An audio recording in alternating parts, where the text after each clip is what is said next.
inaomba, nishike mkono Bwana. Wakenya wanalia, nishike mkono Bwana. Wagongo wanitisha, nishike mkono Bwana. Afrika inasema, nishike mkono Bwana. Nishike, nishike, nishike mkono.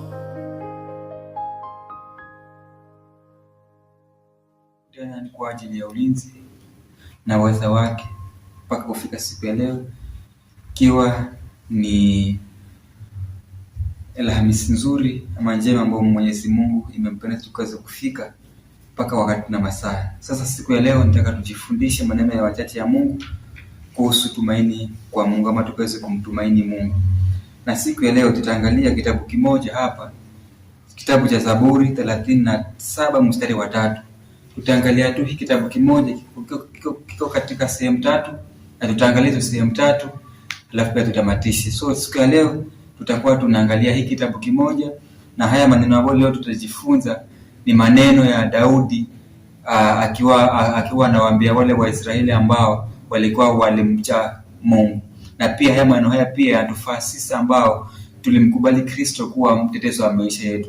So haya ni maneno ambayo yalinenwa na Daudi akiwa anawaambia wale wana wa Israeli ambao walikuwa walimkubali Kristo. Lakini kabla tujaenda, acha tukaweze kusoma hiyo Zaburi 37 mstari wa 3. Okay. Zaburi 37 kuanzia 3. Yes. Inasema kwamba umtumaini Bwana, ukatende mema, ukae katika nchi, upendezwe na uaminifu. So Biblia hapa inatuambia kwamba umtumaini Bwana ukatende mema. Hii kaa katika nchi, upendezwe na uaminifu. So nataka tukaangalie breakdown katika ya huu mstari kwa kifupi tu.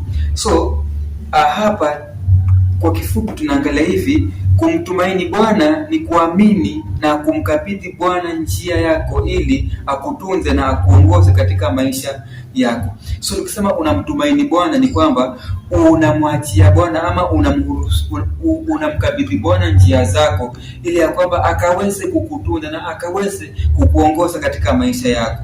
Amen. Mungu anatualika kuweka tumaini letu kwake.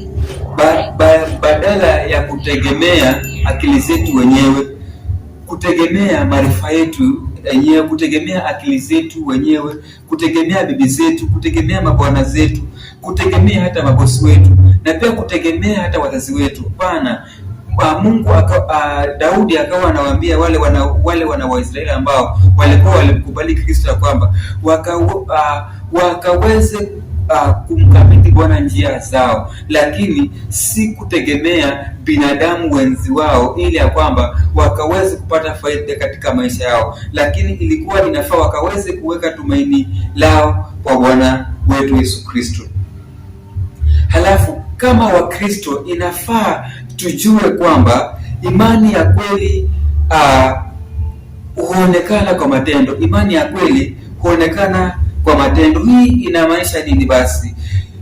Ninapomtumaini Bwana, inafaa pia matendo yangu yakaweze kuambatana na vile Mungu anavyosema ama vile Mungu anavyoniahidi nikaweze kufanya. Amen. So hata tunapokuwa katika changamoto ama tunapoona wale watenda maovu wanabarikiwa kutushinda sisi, haifai basi kutufanya sisi tukuwa dhaifu, lakini Mungu anatuambia kwamba tukaendelee kufanya yale mema, kwa sababu yule adui anaweza kuwa anafanikiwa, lakini hatuwezi jua zile njia ambazo anafanya mpaka anafanikiwa. Anaweza kuwa hata ni woza, anaweza kuwa anafanya biashara haramu, anaweza kuwa hata ni mkora, anaweza kuwa yani kazi yake tu ni kuua watu, anaweza kuwa anafanya mambo maovu, lakini kwa sababu anabarikiwa. So sisi kama Kristo, Biblia inatuambia kwamba hata tukiona wale maadui zetu ama wale ambao wanatenda maovu wanabarikiwa, haifai sisi kama Wakristo ama sisi kama watu ambao tulimkubali Kristo tukaweze kuwa na hofu. Kwa nini huyu anabarikiwa mimi sijabarikiwa? Kwa nini huyu hajaokoka lakini anabarikiwa, yuko na manyumba, yuko na magari zake, lakini mimi ambaye nimeokoka kila siku niko kanisani bado niko hivi tu, maisha yangu ni haya ambayo hayaeleweki? Hapana. Inamaanisha kwamba tukaweze kubaki tukitenda mema. Kwa sababu gani? Mungu amewajibu. Ama msomaji, nisomee hiyo Zaburi 37 mstari wa 2, tuone vile Mungu aliongea jambo kuhusu wale ambao ni kweli wana maovu lakini walibarikiwa. Tusomee msomaji. Zaburi 37 mstari wa 2 pekee yake. Mstari wa 2 inasema, maana kama majani watakatika mara, kama miche mibichi watanyauka. Maana kama majani watakatika mara.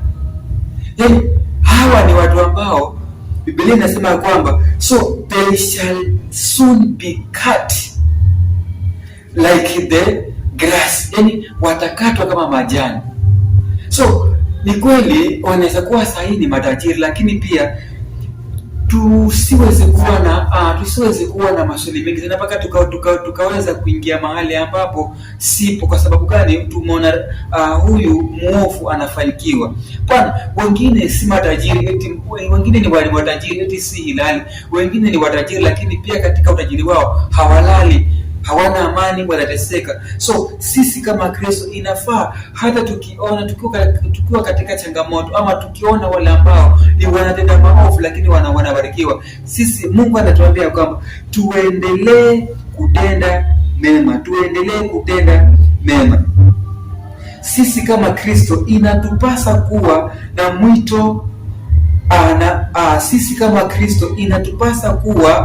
mwito wa kuwa utulivu, ama tukaweze kuvumilia na tukaweze kuwa waaminifu bila kukata tamaa.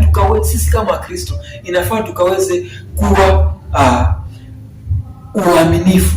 Tukaweze kuwa uaminifu katika zile njia ama katika vile ambavyo tunamtumaini Mungu. Inafaa tukaweze kuwa waaminifu na pia tukaweze kutulia mbele za Mungu. Tukaweze kutulia kwa sababu kila kitu ikifanyika huwa iko na sababu yake kwa nini inafanyika. So unaweza kuwa wewe ni Mkristo ukaona uko nyuma kila wakati, lakini ile time yako ya kama wewe pia ufikie hatua haijafika. So inafaa utulie, inafaa ukaweze kutulia mbele za Mungu, mbele za Yesu Kristo, na usiweze kukata tamaa kwa sababu wakati wako pengine unakuja huko mbeleni.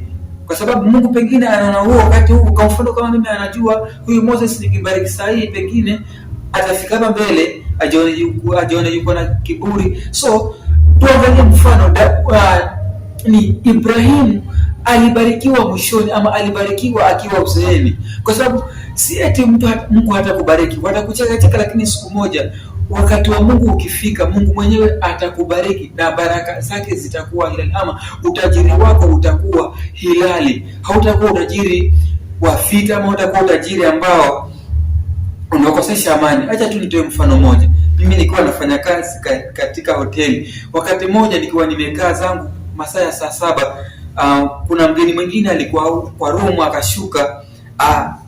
Sasa mimi nikamwambia, akajaribu kuniuliza, akanipea historia yake ya kwamba kwao walikuwa ni matajiri tokea wazaliwe, lakini katika ule utajiri wao ilikuwa ni nguvu zingine tofauti. Sasa huyu mama ilikuwa imemchukua, amezaa mpaka amemaliza, lakini bado inamsumbua. Kila akilala kuna ile hali ya kwamba kuna paka vile ni kama wanamnyonya. So akawa amekuja Mombasa at least apate mganga ambaye anaweza ile hali akaiondoa, ama au akuwe anaweza akamtoa katika ile hali ambayo alikuwa, kwa sababu kweli alikuwa na gari yake kubwa na familia yake ilikuwa ni matajiri. Sasa alikuwa halali kwa sababu ya paka wanamtatiza. So ikanifundisha kwamba afadhali mimi Moses ambaye naishi maisha ambayo at least sisi kwa sababu ile pesa ambayo napata inanitosheleza maisha yangu. So imenifundisha kwamba wakati wa Mungu ukifika, Mungu mwenyewe anafanya vitu sawa, lakini la muhimu na la maana ni kwamba tukaweze kutulia, tukaweze kuwa waaminifu na bila kukata tamaa mbele za Mungu. Mungu anataka watumishi wake kuendelea kudumu katika nafasi aliyowaweka.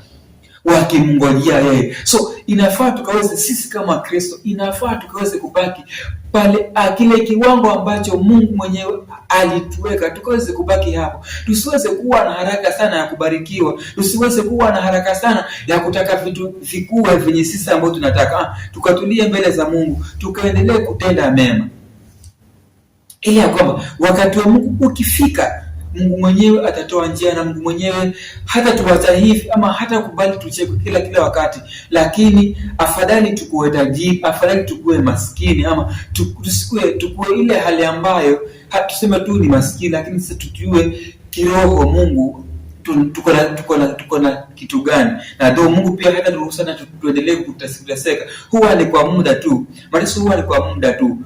Kwa sababu unaweza barikiwa hata ukiwa mzee umefika mzee ndio unaona njia zako zimefunguka, kila kitu, huduma imefunguka, kila kitu kimefunguka, sasa umekuwa mtu mzuri, uko na biashara zako. Lakini tukumbuka utoto wote umehustle, mipango haingiliani, lakini umezeeka. Kwa sababu Mungu alijua pengine huyu mtu wangu nikimbariki akiwa kijana, pengine akiwa Sunday school, akiwa teenager, ataniacha ama ataacha hii njia yangu. Lakini venye anavyoenda, unajua pia ukiwa kanisani, venye unavyoendelea ndio pia imani yako inajengeka. Hizo changamoto hivi changamoto huku na huku, ndio pia imani yako inakuwa imara. So katika hii kitabu Daudi akawa anawaambia wale wana wa Israeli ambao walikuwa walimcha Mungu ya kwamba wakaendelee kutenda mema, wakaendelee kubaki watulivu na waaminifu bila kukata tamaa mbele za Yesu Kristo.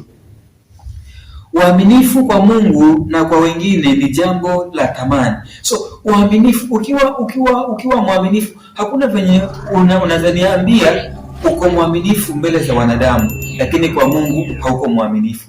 Inafaa ukikuwa mwaminifu mbele zangu mimi kama Moses, inafaa pia uwe mwaminifu mbele pia za Mungu. Na hawezi kuwa mwaminifu mbele za Mungu kama sisi wanadamu wenzetu hauko mwaminifu kwetu. So kwanza inafaa ukuwe mwaminifu kwa sisi wanadamu wenzako, pia Mungu baada, kwa sababu pia hilo ni jambo la heri, ama ni jambo jema, ama ni jambo la kupendeza ukiishi maisha ya ulokole na maisha ambayo uko na uaminifu kwa binadamu wenzako na hata pia kwa Mungu.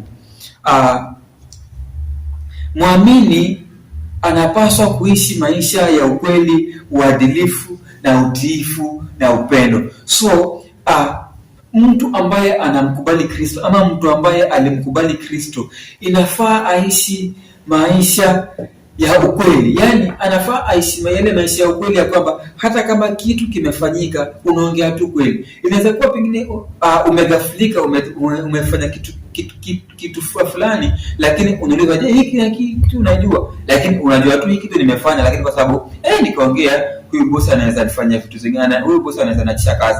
Pana, ongea ukweli, kwa sababu kama ni kitu imekuwa hapa, kama wewe ni Mkristo kweli na ulimkubali Kristo, ama wewe kama wewe ni muumini kweli, ulimuamini Mungu, kama ulimwamini Mungu, basi jifunze kusema ukweli, hata kama ni ubaya, lakini kwa sababu inafaa ukisema ukweli ndio pia ule Mungu anapata utukufu, kwa sababu utakuwa umetenda jambo jema sana. Tena tukaweze kuwa waadilifu, na tukaweze kuwa watu wa kutii, tukatii wanadamu wenzetu, na pia tukaweze kumtii Mungu. So haya ni maneno ya Daudi akiwa anawaambia wale wana wa Israeli ambao walikuwa wamemtumaini Mungu. So hapa najaribu kufikiria hivi, nimejiuliza swali mimi mwenyewe. Sasa pia nataka wewe uchukue nafasi yako ujiulize hili swali. Je, katika maisha yako unamtumaini Mungu? Ama je, katika maisha yako utaendelea kumtumaini Mungu na kutenda mema hata wakati wa changamoto, ama hata wakati ambapo utaona mtenda maovu au muovu anabarikiwa ama anafanikiwa kuliko? Je, utaendelea kutenda mema? So hili ni swali ambalo inafaa ujiulize. So siku ya leo nilikuwa natamani sana tukaweze kuangalia huu mstari tu mmoja kwa kifupi, tukaweze kufafanua zaidi, ili ya kwamba tukaweze kujua una manufaa gani. Kwa hivyo haya ndio ambayo nimeyatayarisha kwa ajili ya siku ya leo, na kufikia hapo nasema sina mengi. Mungu wa mbinguni aendelee kukubariki na kufungulia milango ya baraka na ya neema, uendelee kutenda mema tunapomsubiri Kristo. Ni hayo, na Mungu awabariki sana.